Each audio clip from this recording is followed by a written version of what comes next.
নুৰিওৱা কল পাতৰ পেপাই যেতিয়া বচন মাতে নেদেখা ফুটা কুলমি ৰাৱণ নামি আহে নুৰিওৱা কল পাতৰ পেপাই যেতিয়া বচন মাতে নেদেখা ফুটা কুলমি ৰাৱণ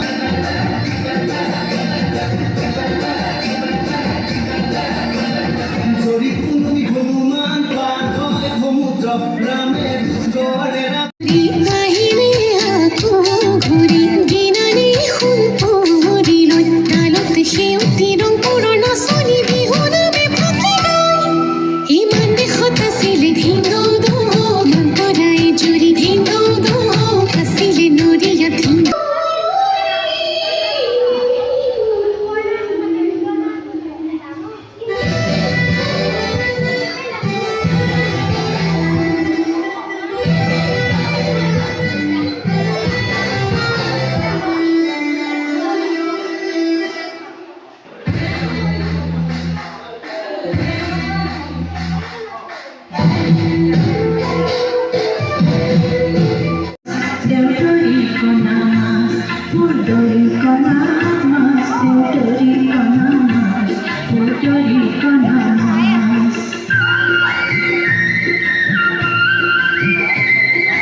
নমস্কাৰ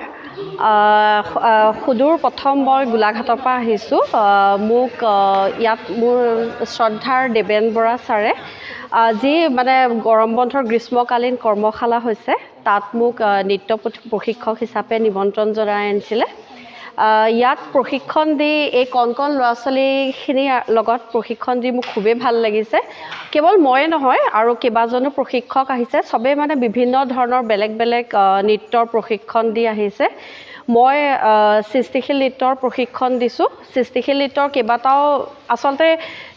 আমাৰ 29 তাৰিখলৈকে হৈছে 6 তাৰিখৰ পৰা আমি 6 জুলাইৰ পৰা 29 জুলাইত আমাৰ সামৰণি অনুষ্ঠান মানে আমি 28 জুলাইলৈকে কৰিছোঁ এতিয়া 6 তাৰিখৰ পৰা 28 তাৰিখলৈকে যিমান দূৰ সম্ভৱ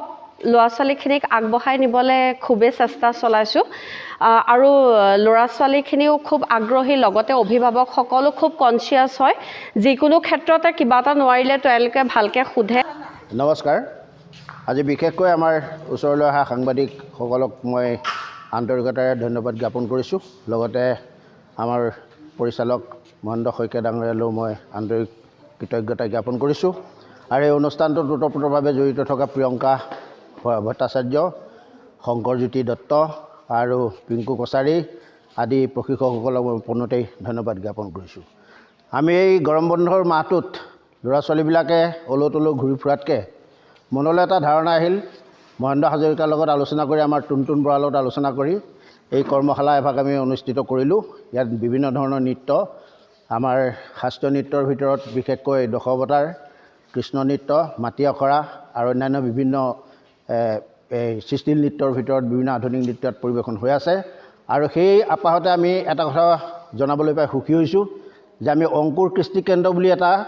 কৃষ্টিকেন্দ্ৰ অংকুৰণ কৰিলোঁ আৰু ভৱিষ্যতলৈ এই কৃষ্টিকেন্দ্ৰটো আমি স্থায়ীভাৱে এখন বিদ্যালয়লৈ পৰিণত কৰাৰ আমাৰ ইচ্ছা আছে গতিকে আমি সকলো অভিভাৱক অভিভাৱিকাৰ আমি সহযোগিতা পাইছোঁ কায়িকভাৱে নাপালেও আমি মানসিক সহযোগিতা পোৱাৰ কাৰণে আমি ধন্যবাদ জ্ঞাপন কৰিছোঁ লগতে আমাৰ কেমেৰা ছাৰহঁতে বলিন বৰাহঁতে আমাক যথেষ্ট সহায় আগবঢ়াইছে তাৰ কাৰণে আমি ধন্যবাদ জ্ঞাপন কৰিছোঁ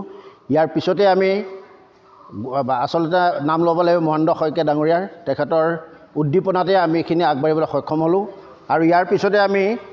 সন্মিলিত শিশু বিকাশ কেন্দ্ৰ ধনশিৰি উদ্যোগত আমাৰ ইয়াত 29 তাৰিখে এক অনুষ্ঠান হ'ব সেই অনুষ্ঠানত ধনশিৰি মহকুমাৰ বিভিন্ন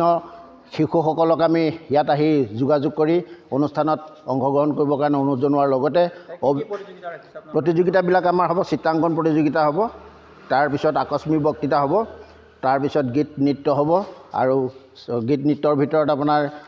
যিবিলাক আমাৰ জাতি জনজাতীয় যিবিলাক পৰম্পৰাগত নৃত্য গীত ইত্যাদি হ'ব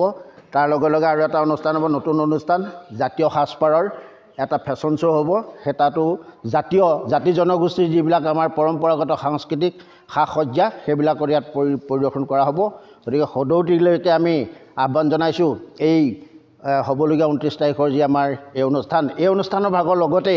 আমাৰ অংকুৰ কৃষ্টি কেন্দ্ৰৰ যিখিনি আমি ইমান দিন